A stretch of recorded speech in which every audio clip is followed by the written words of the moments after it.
Welcome back, everyone. It's Caleb over here at Darrell Walsh Buick GMC, sitting in a fully loaded Denali Ultimate, just for one reason and one reason only, to make sure it has the options for you. But going to be showing you how to use your second and third row. Now these are power folding, so let's get right into it. Hopping right in.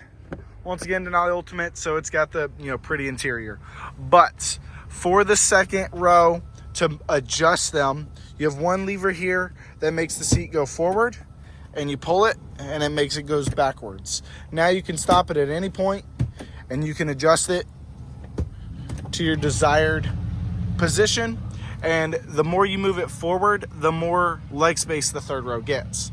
Now to lower it or flip it open so you don't have to go through the pass-through if you want more space, you lower this lever, you pull this lever up once, lowers up to a level, and then you pull it again, and that makes it a lot easier to hop in and out of your Yukon.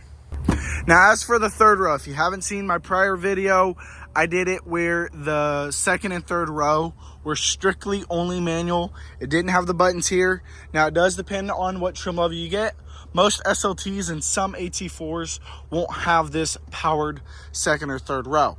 Now for the seating, I'm gonna lift this one up just so you can see. You have your second row, you're gonna press the button here and it lowers it, and then you press it again and it opens up all the way. Now that's your second way of opening the second row. Now as for the third row, you press and hold it and it lowers the third row. Now you move the second row out of the way and you can fully lower it all the way down. Now when you have the seats backwards, so you have more space for the second row, it does become to conflict within the third row in order to lower them. Then you press and hold them and they come all the way up. Lift your headrests up and boom, you're done. Now moving up back to the second row, your third way to adjust and move this second row bucket is a button right here for the third row, and so it makes it easier to hop in and out. Let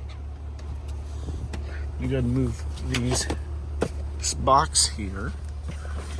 Once again, gorgeous interior, but I'm gonna go ahead and move this down here, lift it up. Say I don't want to go through the second row, or there's boxes, stuff like that. It's easy to press the button, lowering it and then pressing it again to lift it up all the way. Now you have a fourth way. Pretty cool because you get a lot of power options. It adds more ways to open your second row. You have the lever or this strap, pulling it, and then you pull it again to override. Either you don't want to use the button or the button's not working for whatever reason. This is a manual override in order to make sure you can get out of your second/third row. Now when it comes to the third row, say you don't want to go to the back, you don't want to open the trunk, you already have people back there, you want to stay in your comfortable massaging seat. Up here on the ceiling, you have two buttons, one for the left and one for the right over here. You press it down, which is forward, to move the seats down. Then I press the other one, and then it lowers. Now you just press it in the opposite direction towards the back of the vehicle, raising the seat, and then for the other one, it raises it. Now the only other thing that is manual is going to be the headrest. That's the only thing you're gonna actually have to manually pick up. But hey, say you got kids or somebody hopping in the third row anyway, they'll lift it up when they get back there. Once again, thank y'all for watching. Hope that helped y'all out a lot. I'll see y'all in the next one.